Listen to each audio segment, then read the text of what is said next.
told me I should fight back. They don't like that. Just know if you rock the boat, you better have a life raft. Woo! What up, everybody in the YTBC? Just want to take a couple minutes to give my thoughts on a couple things going on in the boxing world. Before I get started, big shout out to all the uploaders who are making content. I've been absent as of late. Just been working on a lot of different things, and those things just have had to take priority. But I do know that I have subscribers who genuinely care about what I have to say about the sport of boxing. So let me go ahead and go right into it. So first off, let me go ahead and talk about my thoughts on Deontay Wilder turning down the deal that was offered to him by DAZN. So first off, I just want to say I see the hypocrisy. Like, it's ridiculous. You have the very same people who constantly bring up the $50 million offered to Anthony Joshua that he turned down. And people just saying, why didn't he take it? Why didn't he take it? And then you let them know there was no details. He was expected just to accept it with no details whatsoever. Then you got the same people saying, well, we don't know the details of this deal that was offered to Deontay Wilder. Well, I'll tell you this much. We know a hell of a lot more about the deal that was offered to Deontay Wilder by DAZN than Anthony Joshua and Eddie Hearn did with the deal that was offered to them for half the money. Okay? So that's just a bullshit argument. If you were somebody who constantly brought up the $50 million and that Anthony Joshua should have just accepted it without any terms and conditions being given to him, then you have no business defending Deontay Wilder on this, because he was given a hell of a lot more details. All right? Now, on to Deontay Wilder himself. Deontay Wilder has proven time and time again that he is a bull-faced liar. He said he wanted to be undisputed. He said he wanted Anthony Joshua. He said, one face, one name, one champion, Deontay Wilder. All that was sounded real nice at the time. But then when he's given the opportunity to make a lot of money and guaranteeing him not one but two fights with Anthony Joshua, win, lose, or draw, he turns it down for no good reason other than he doesn't know what Anthony Joshua is getting out of the deal. Anthony Joshua probably already has a deal with DAZN because he's already been fighting on DAZN. If I'm not mistaken, he's had 2 fights. If I'm not mistaken, the first one was with Parker. I could be wrong on that. If that wasn't the first one, then it was the one against Povetkin. Either way, he's already fighting on DAZN. He already has his DAZN deal. And why are you worried about how much Anthony Joshua is going to make? Was this not about legacy, supposedly? I mean, $100 million for 3 fights. One of them supposedly against Brazil, however you want to say his name. I've heard it pronounced both ways. And then 2 fights against Anthony Joshua. Why are you worried about how much Anthony Joshua is going to get out of the deal? You're going to make life-changing money that you haven't made yet. Not even against Tyson Fury. But that just goes to show that Deontay Wilder has never been about what he said he's about. Becoming undisputed. Proving that he's the number one heavyweight. There's just no excuse. The terms were laid out for him. More money than he's ever seen in his whole career combined up to this point was offered to him.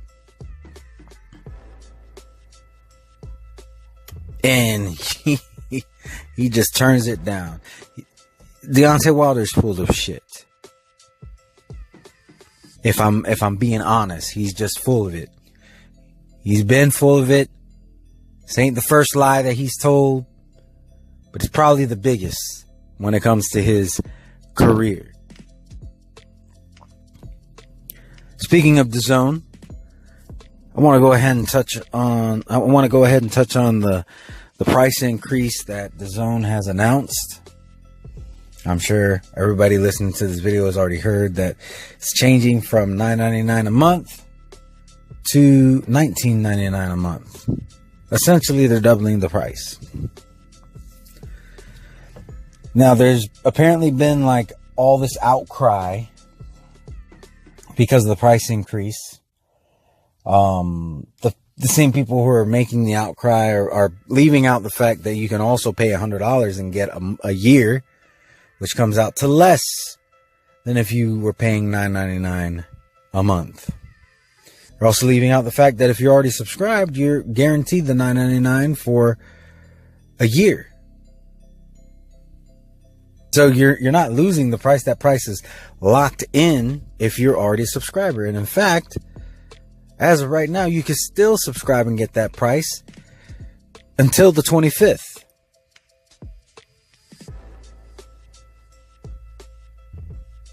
Why these details are being left out of the outcry is beyond me.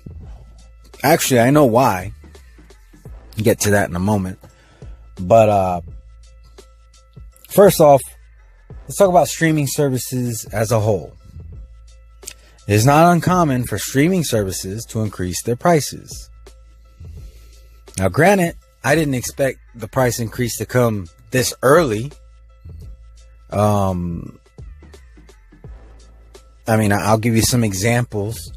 Netflix, they had a price increase some years ago. There's a lot of people who complained about it. And then Netflix started that was right before Netflix started making their own shows. That was before Netflix Originals was a thing. And once Netflix started coming out with their own original content, people really didn't mind the price increase all that much after that. Now, especially if DAZN, and by the way, Netflix does not give you the option to pay up front. I kind of wish they did. If I could get it for a lesser price up front, I probably would do it.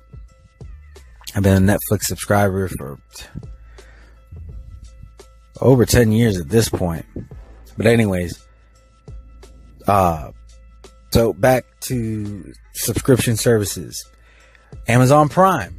When I first got Amazon Prime, it was $80 a year. Now, if I'm not mistaken, it's $120 a year. So it's actually gone up probably every other year. Netflix, they probably had their subscription service out for 3 or 4, maybe even longer than that, years before they had their first price increase. So I will admit, I didn't expect DAZN to increase their prices within the first year. But the way that they did it, if you are going to have a price increase that early, the way they did it is the way to go. You grandfather in your current subscriber base for a certain amount of time. They're not caught by surprise. They understand. You let them know, and that way they have an understanding that you're locked into that price as long as you don't cancel for the next year.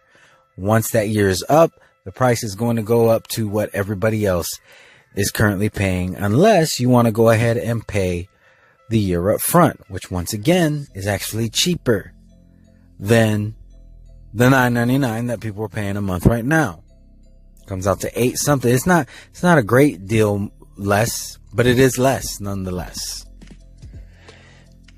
So it's not a bad move. If it rubs you the wrong way, I mean, it's understandable to an extent, except for if you're already subscribed, you can just say, well, I'm just going to pay for the next year. And then I'll just, when the year is up, I'll decide whether or not I want to keep the subscription and how I want to go about it at that point. But I mean, really, some people just paid $75 for Spence versus Garcia, and that was one night. That was one card. $100, and you get, which is only $25 more, and you'll get a whole year of cards. And DAZN, for those of you who aren't subscribed to DAZN, there have been times where you frankly get too much content. The day that Usyk fought Bellew, they had fights going on for 12 or 13 hours straight on that one day alone. And that wasn't the only card for the whole month. And you're talking about an undisputed championship fight at that. That was that day alone, the subscription was worth $9.99 or even $19.99 if that had been the price, which it wasn't. Nobody paid that. Some people got it for free because you get a month for free when you sign up. And if you really want to be a sleaze bag, because really it's messed up for you to do this, but you could if you really wanted to, because I mean the boxers have to get paid somehow.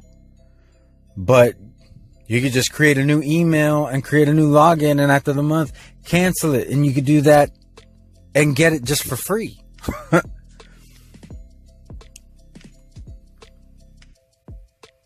I wouldn't do that because, like I said, these fighters, they put a lot of work in. This is a service. For those of you business owners out there, if you offer a service, I'm sure you expect to get paid for that service. And as inflation and certain things become more expensive, a lot of times you have to increase your prices. This is really par for the course. It happened a little bit earlier than I expected, but like I said, they're grandfathering you in if you're already a subscriber. So really, what is the big hubbub about? Because really, you'll only complain if you're not already a subscriber. Which, if you're not a subscriber, you probably weren't going to subscribe in the first place, and you're looking for any reason to bitch and moan about it because you have an allegiance to another outfit, whether it be PBC or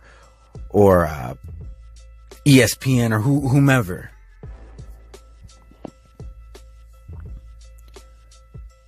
This is how capitalism works. You have the ability to choose where you're going to spend your money. Nobody's holding a gun to your head saying you have to pay $19.99 a month. Especially not DAZN. They're giving you the option. Like I said, I wish Netflix would do something like this, where I could just pay for the year up front and save myself a little bit of money in the process. That's the reason why I pay Prime every year. Every year it comes and I pay the whole thing up front, because Prime has a month to month as well, but it costs more. Xbox Live, you could either pay what is it? $9.99 a month, or you can pay $60 for the year. This isn't uncommon. This is what businesses do. And it's funny because a lot of these people complaining, they're also the same ones saying boxing is a business. They bring that up when it comes to negotiations, but when it comes to straight up business such as this, then it's a problem. All of a sudden, what, you thought they was going to give you the boxing for free? Nothing in this world is free. Nothing in this life is free. Somebody got to pay for it somewhere.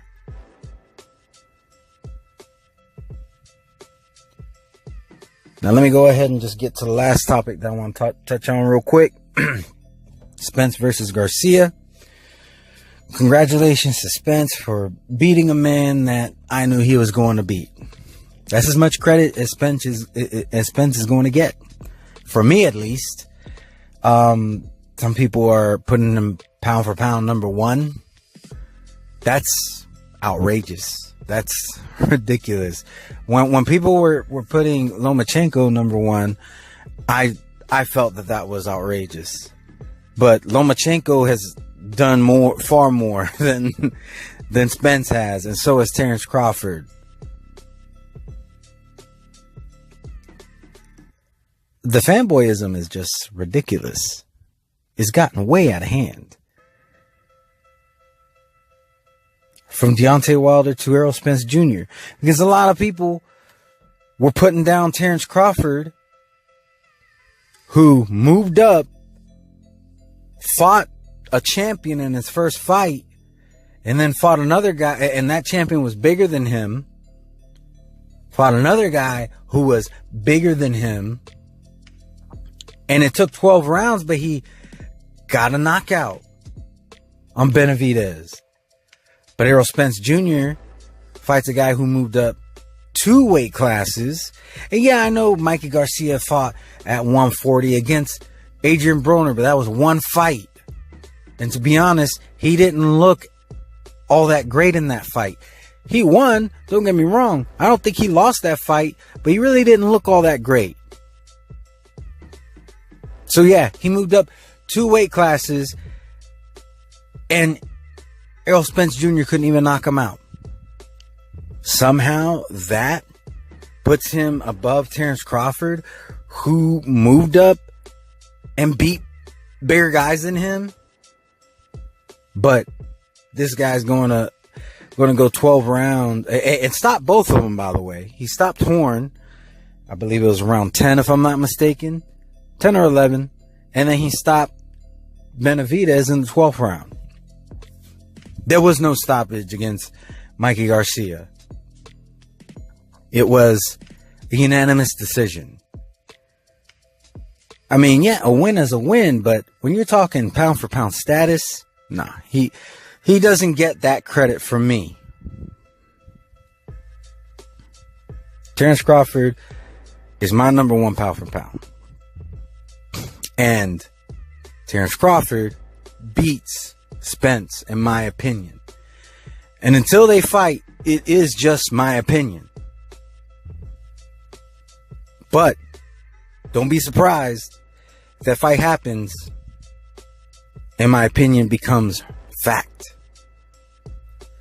And I won't be surprised if Spence moves up or just keeps on coming up with excuses, because that's all Spence does when it comes to Terrence Crawford. People are so quick to point out that Keith Thurman comes up with nothing but excuses when it comes to Spence. Well, Spence is no better because he's doing the same thing with Crawford. And Crawford beats all of them. He beats Keith Thurman. He beats Sean Porter. He beats Errol Spence Jr. He beats Kell Brook. He beats anybody at 147 pounds. That's my opinion. You don't think he can? Cool. You have your own opinion. Make a video about it. Don't come on my video bitching and moaning because I have an opinion. So these are my thoughts on some of the hot topics in boxing right now. Big shout out to all the fighters. Whether I like you, dislike you, or indifferent, at the end of the day, if y'all weren't fighting each other, I wouldn't have this sport to enjoy. So there is that. To all the uploaders who do their best to try to be unbiased and be upfront. You don't let stupid shit like race, tribalism, patriotism. You don't let any of that shit cloud your judgment. Good on you. Big shout out to you. So all my subscribers, anybody watching my videos, or just so happen to stump on this video, hope y'all have a wonderful and blessed day. Peace. Undefeated.